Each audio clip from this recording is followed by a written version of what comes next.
Hello and welcome back to Chasing Trophies. The Premier League midweek fixtures are still going on, but we've had plenty of drama already in the football world. Thomas Frank has been sacked by Tottenham Hotspur after a abysmal season so far for Tottenham. They've decided to pull the plug on him. They've done well in the Champions League. They've qualified for the next round. They've been there in the top eight, but in the Premier League, it's been atrocious. They're 16th place. They're losing game after game. The quality of football is going down. Yes, there has been injuries, but those injuries also started a month ago. Even the way the season started has not been good for Tottenham. They had a run where they won 2-3 away games. They beat, I think, Everton. But after that, things have dipped. Yes, players injured is a big thing. The likes of Madison not being available for the whole season, Solanke being available after January, Kulusevski not being available. I know these things cause problems, and obviously it's not just a Thomas Frank problem. It's a Tottenham issue, like many people will say. लेकिन कहीं ना कहीं आपको you have to pull the plug, right? अगर as a manager, you're still responsible. I understand that the owners are also going to get hate and they're going to get criticized, which is fair enough. But look at what happened in the last few games. The fans normally they always attack the owners. This time they were attacking the manager. They were booing him. They're not enjoying the football that he's playing. That his optics are also not right. Like he's going and drinking from that Arsenal cup, and I know these are not proper mistakes. They're not genuine. They're genuine mistakes. They're not like something done on purpose, but it just doesn't help his case.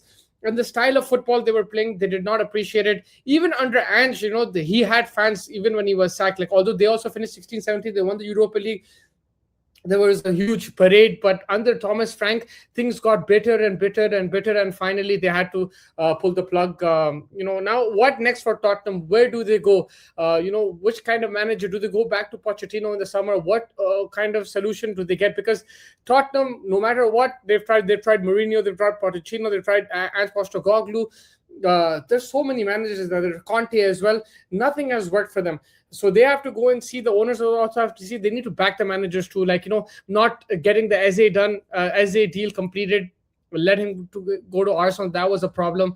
Then they went Xavi Simons, a panic buy. And let's be fair, Xavi Simons is a good player, but he wasn't ready for the Premier League at that time. And Tottenham needed a ready made midfielder because the likes of Madison, Kulusevski were injured as well. So obviously the business that they did was poor, and as a United fan, I can relate with that. But at the same time, the manager is also responsible to get the team ready, get them playing football. And he can't take that injury excuse all the time, right? Like, it was there in January, they started the injuries, but what about December? What about September, October?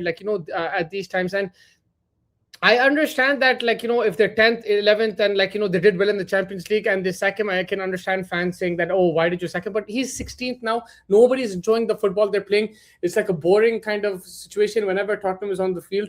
They were never like this before. They would lose games all the time. They bottle games, but they were absolutely boring. And I think the fans had enough over there. So they pulled the plug. Let's see what happens. Let's see which manager they go for. Now they have interim. I think Ryan Mason is there as the interim, if I'm not mistaken. So they'll continue with that, and then they'll take a call with what happens after. Also in controversy is the Manchester United co-owner, Jim Ratcliffe, Sir Jim Ratcliffe.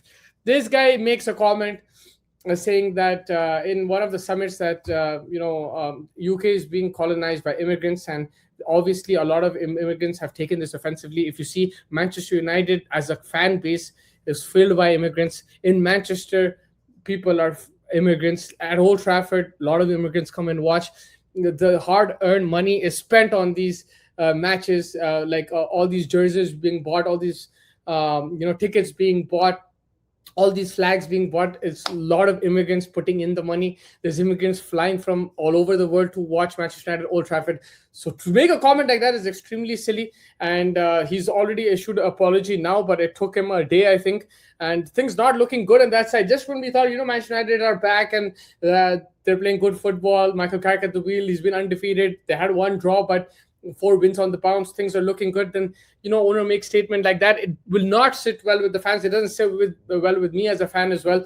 It's very silly to make that kind of comments, especially when it's going to affect sentiments, and when your whole fan base is full of that as well, right? Like, it's a stupid statement from Jim Ratcliffe, and it's good that he apologized, but let's see how the fans react, because we've seen how they react against the Glazers, and these guys also talk like this. It's not going to sit well.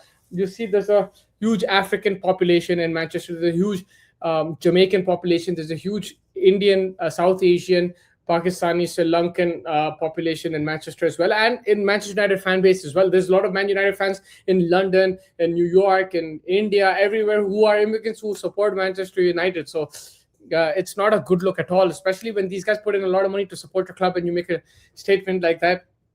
Let's see what reaction they'll get at Old Trafford whenever Man United play there next. I think they have an away game against Everton and then they play at home at Old Trafford. So that will be interesting to see what the reaction is there. Let me know what you guys think in the comments as well. Obviously, it puts a bit of a sour taste. It puts a big sour taste on on the situation, especially when your team is doing much better. When we thought the on-field things are getting better, let's look forward to the next game. A statement from your owner like that, puts things down again, and controversy, arguments, and everything will spark up. So unfortunately that happened, but let's see what happens. Let's see what reaction they get. And make sure you guys are hitting the like button, subscribe button. We got more football content coming your way as well. And thank you everyone for joining. Hit the like button, subscribe button, and comment as well on the video. Take care.